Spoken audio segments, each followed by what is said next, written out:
BJP Tripunithura municipality പിടിക്കുകയും ചെയ്ത സ്ഥലമാണ്. അവിടെ BJPക്ക് സ്ഥാനാർത്ഥിയില്ല. 2020 ഇതാണ് സ്ഥിതി.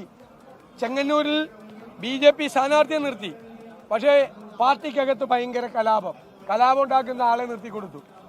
വീണ്ടും ആറന്മുളയിൽ ഘടകകക്ഷിക്ക് കൊടുക്കാൻ പോയപ്പോൾ BJPയിൽ കലാപം ഉണ്ടായതുകൊണ്ടാണ് കുമ്മനം രാജശേഖരന് സീറ്റ് കൊടുത്തത്.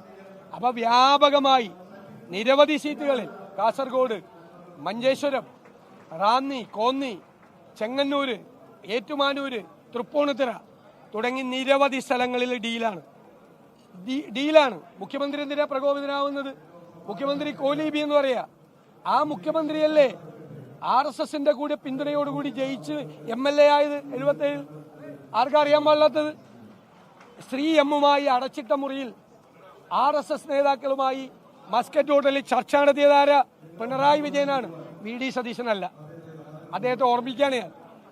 മസ്കറ്റ് ഹോട്ടലിൽ ശ്രീ എമ്മിന്റെ മധ്യസ്ഥതയിൽ RSS നേതാക്കളുമായി രഹസ്യമായി ചർച്ച നടത്തിയത് പിണറായി വിജയനാണ്. ഒരു സംശയവും അക്കാര്യത്തിലില്ല. ഇപ്പോ എന്താ CPM നേതാക്കൾ ചെയ്യുന്നത്? മുഖ്യമന്ത്രി അതിന് ഒരു മാർഗനിർദ്ദേശം കൊടുക്കുകയാണ്. അദ്ദേഹം മലയാള ഭാഷയ്ക്ക് സംഭാവന ചെയ്ത കുറെ വാക്കുകളുണ്ട്. എന്താണ്? നികൃഷ്ടജീവി, പരനാറി, കുലംകുത്തി, ചെറ്റ. ഇപ്പൊ ബാക്കി നേതാക്കന്മാര് ഐസക്കിന്റെ സംഭാവന കോമാളി. ഒരു കലാകാരനെ കോമാളി എന്ന് വിളിക്കുന്ന തരത്തിലേക്ക് കേരളത്തിലെ കമ്മ്യൂണിസ്റ്റ് പാർട്ടി അധപ്പതിച്ചിരിക്കുന്നു. സാംസ്കാരിക പ്രവർത്തകരെ അപമാനിക്കുന്ന തരത്തിൽ സിനിമയിൽ ഹാസ്യവേഷം ചെയ്തു എന്നതിന്റെ പേരിൽ ഒരു നടനെ, ഒരു കലാകാരനെ, ഒരു സാംസ്കാരിക പ്രവർത്തകനെ കോമാളി എന്ന് വിളിച്ച് അധിക്ഷേപിക്കുകയാണ്. ചെറ്റ എന്ന് പറയുന്ന വാക്ക് ചാരുതയുള്ള പ്രയോഗമാണെന്ന് പോളിറ്റ് ബ്യൂറോ മെമ്പർ പറയാണ്. പോളിറ്റ് ബ്യൂറോ മെമ്പർ, ഞാൻ പറയട്ടെ, ഭാഷയിലും സാംസ്കാരിക ഇടങ്ങളിലും പൊതുമണ്ഡലത്തിലും ഇവരുടെ നാവിൽ നിന്ന് പെയ്തു വീണ ഈ വൃത്തികെട്ട വാക്കുകൾ അത് ശുചീകരിക്കാൻ ഒരു സാംസ്കാരിക ഹരിതകർമ്മസേന ഉണ്ടാക്കേണ്ടി വരും. ഇതെല്ലാം അടിച്ചുവാരി തുടയ്ക്കാൻ സാംസ്കാരിക ഹരിതകർമ്മസേനയുടെ ജോലി അവർ നാട് വൃത്തിയാക്കലാണ്. പക്ഷെ ഇവരുടെ നാവിൽ നിന്ന് വീണ ഈ വൃത്തികെട്ട വാക്കുകൾ അത് അടിച്ചു മാറ്റാൻ ഒരു പുതിയ സാംസ്കാരിക ഹരിതകർമ്മ സേന. മുഖ്യമന്ത്രി എന്തിനാ ഇത്ര പ്രകോപിതനാകുന്നത്? എന്തിനാ ഇത്തരം മോശം വാക്കുകൾ ഉപയോഗിക്കുന്നത്?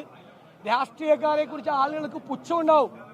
ഇത്തരം വൃത്തികെട്ട വാക്കുകൾ ഉപയോഗിച്ചാൽ എത്ര മനോഹരമായ വാക്കുകളുള്ള ഭാഷയാണ് മലയാളം. അവിടെ നിന്നാണ് പറയുന്നത്. ഇപ്പൊ ഞങ്ങള് രക്ഷാപ്രവർത്തനം നടത്തുന്നുണ്ട്. എന്താ രക്ഷാപ്രവർത്തനം? രാഹുൽ ഗാന്ധി പറഞ്ഞു 5 ഗ്യാരണ്ടികൾ പ്രഖ്യാപിച്ചു. അത് സാധാരണക്കാരെ ചേർത്ത് പിടിക്കാനുള്ള ഗ്യാരണ്ടിയാണ്, അല്ലേ? ഞങ്ങൾ ഒരുപാട് പദ്ധതികൾ പ്രഖ്യാപിച്ചു. അതാണ് രക്ഷാപ്രവർത്തനം. അല്ലാതെ ചെടിച്ചട്ടി കൊണ്ടും സെക്യൂരിറ്റി ഗാർഡിന്റെ വടി കൊണ്ടും ചെറുപ്പക്കാരെ തല്ലിച്ചതയ്ക്കുന്നതല്ല രക്ഷാപ്രവർത്തനം. അത് രക്ഷാപ്രവർത്തനമാണെന്ന് പറഞ്ഞ മുഖ്യമന്ത്രിയാണ്. ഇപ്പോൾ CPM വിട്ടുവരുന്നവരെ ഞങ്ങൾ സ്വീകരിക്കുന്നതിലാണ് ഇവർക്ക് വിഷമം. CPM വിട്ടുപോരുന്നവരെ കൊല്ലുന്നതായിരുന്നു CPMന്റെ പരിപാടി. 52 വെട്ടുവെട്ടിക്കൊന്ന ചന്ദ്രശേഖരന്റെ ഓർമ്മ കേരളത്തിൽ നിന്ന് മാറിയിട്ടില്ല, കേരളത്തിന്റെ മനസ്സിൽ നിന്ന് മാറിയിട്ടില്ല. ഞങ്ങളോട് ചേർന്ന് പ്രവർത്തിക്കാൻ തയ്യാറായവർക്ക് ഞങ്ങൾ പിന്തുണ കൊടുക്കുകയും ചെയ്യും.